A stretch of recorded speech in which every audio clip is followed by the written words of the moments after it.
When families push these things under the rug, they shove them into the closet. The abused are damaged, often for life. The housekeeper also had seen Josh in the pool with the child and observed the face-kissing behavior all over the neck and the head. And Josh is not a blood relative, and any normal person would be freaked out, as they were. I believe most people want to see justice for the child and a potential pedophile dealt with before others are harmed. Last year, Daystar Television, a billion-dollar network, was blown open for their shocking and cruel spiritual abuse of the Vice President, Joni Lamb, who was subsequently fired for not submitting to Joni Lamb, who's the president, and his mother.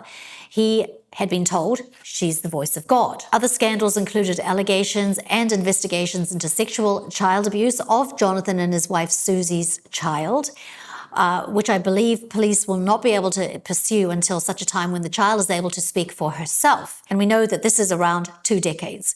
This is the worst of the scandals surrounding Daystar and Joni Lamb. An innocent child may have been damaged. Welcome to Morning Tea.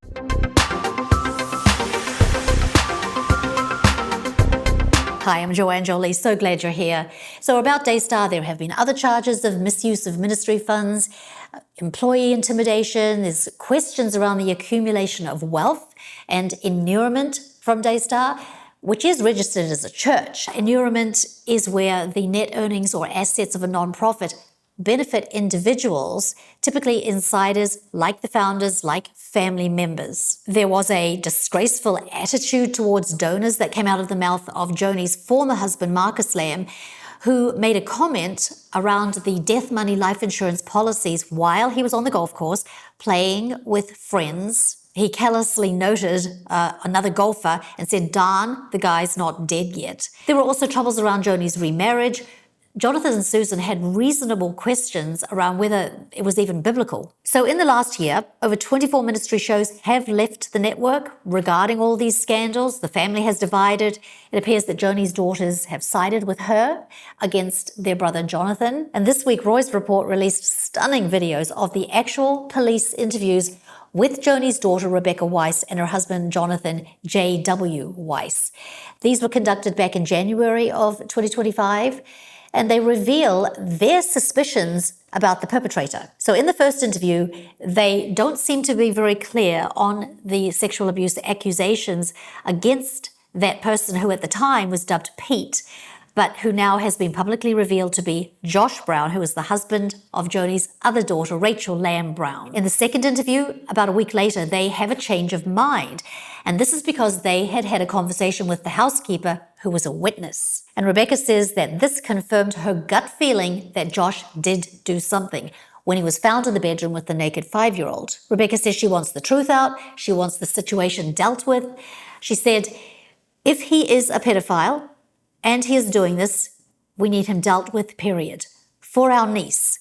Her husband, JW, added, for society. And that is why this is so important. When families push these things under the rug, they shove them into the closet. The abused are damaged, often for life. And then the abuser just continues on, unpunished, on their way to hurting more innocent children. As I said, statistically, it takes child abuse survivors about 20 years to be able to process everything and to speak openly. They literally do fall asleep emotionally. It's just a shutting out coping mechanism. They have to come to terms with the reality they were abused. They did nothing wrong, and this is a very hard road for survivors. The videos of the police interviews were released to the parents. They had a right to that information since it was their child who was the alleged victim, and so then Jonathan and Suzy gave them to the Roy's Report exclusively. In the interview, we see JW expressing his concern over the cringe behavior by Josh Brown. He told the police that Josh on several occasions had forced himself on the child. He says, quote, in one instance, I saw him grab her and her trying to shrivel and him forcing mouth-to-mouth kisses. Other times he asked for kisses and he's grabbing her little face. Josh is not a blood relative, and any normal person would be freaked out, as they were. There was a letter central to the second interview that JW had written, and in it he expresses concerns about Josh. They withheld it from the police, but offered to redact certain things, but they ended up giving the detective permission to read it. And from that letter, what piqued the interest of the detective is the housekeeper who witnessed the incident and her observation of what took place which apparently confirmed Suzy's account of what had happened and contradicted Joni's account. The housekeeper also had seen Josh in the pool with the child and observed the face-kissing behavior all over the neck and the head, and it creeped her out as well. There were other things that her testimony corroborated, but at that time, the housekeeper would not come forward because she said she was terrified that if Joni found out, that she would lose her job. Anyway, the police want JW's unredacted letter, which they say is pertinent to the case.